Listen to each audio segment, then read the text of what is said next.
বোমা ভয় করি না বুলেট বোমা আমরা সবাই সুভাষ সেনা আমরা সবাই সুভাষ সেনা ভয় করি না বুলেট বোমা ভয় করি না বুলেট বোমা আমরা সবাই সুভাষ সেনা ভয় করি না বুলেট বোমা আমরা সবাই সুভাষ সেনা আমরা সবাই সুভাষ সেনা ভয় করি না বুলেট বোমা আরে আমরা সবাই সুভাষ সেনা ভয় করি না বুলেট বোমা।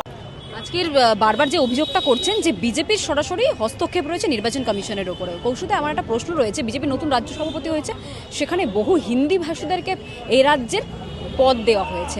এছাড়া ভোটের জন্য ভোট সুষ্ঠুভাবে করাতে বিভিন্ন জেলা স্তর থেকে বুথ স্তর পর্যন্ত বিজেপির বহিরাগতদের, যাদেরকে আপনারা বহিরাগত বলেন, তাদেরকে নিয়ে আসা হয়েছে ভোট করানোর জন্য। কি বলবেন? প্রথম কথা, এই এসআইআরের ব্যাপারে বলি, তোমরাও খবর করেছিলে, সব মিডিয়া করেছিল, এসআইআর হবে, রোহিঙ্গা ধরা পড়বে। বিজেপি এসআইআর চায়, বাকিরা নাকি সব রোহিঙ্গা রাখতে চায়, বাকিরা অনুপ্রবেশকারীদের বাঁচাতে চায়, এই তো ন্যারেটিভ ছিল। আজকে বাকিরা এসআইআর চায়, বিজেপি এসআইআর ক্যান্সেল করতে চায়। তার কারণ রোহিঙ্গা খুঁজে পাওয়া যায়নি, তার কারণ বাঙালি শত্রু বিজেপি বাঙালিকে বাদ দিতে চায়। বিহার ইউপির ক্রিমিনালদের নাম 20 লাখ বাদ পড়েছে, বিজেপির ঘুম হচ্ছে না, বিজেপি এসআইআর প্রক্রিয়া বাতিল করতে চায়।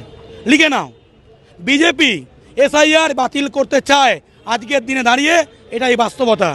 2, বিজেপি যারা এখানে বাঙালিরা করে, আমি যদি বিজেপি হতাম নিজে গর্ত খুঁড়তাম, ডুবে মরে যেতাম।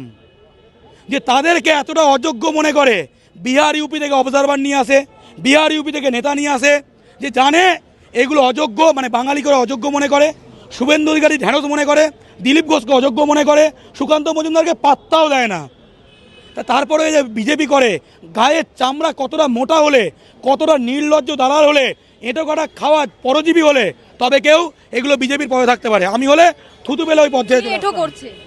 দিল্লি, গুজরাট, ইউপির লোকজন এঁটো কাটা দিচ্ছে, এরা কুড়িয়ে কুড়িয়ে একটু ধোকলা, একটু ভুজিয়া, এটা স্যার পাওয়া যাবে, এই করে খেয়ে বেঁচে আছে।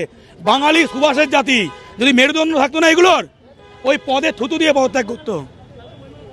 কিন্তু বেশিরভাগ রাজ্য কমিটির যে সভা করা হয়েছে রাজ্য কমিটি, সেখানে বেশিরভাগ হিন্দি ভাষীদের কেন প্রাধান্য দিয়েছে? বললাম কি, বাঙালিদেরকে এরা অযোগ্য মনে করে, বাঙালিগুলো যদি সামান্য মেরুদণ্ড থাকতো না, থুতু দিয়ে এই পদ থেকে পদত্যাগ করতো।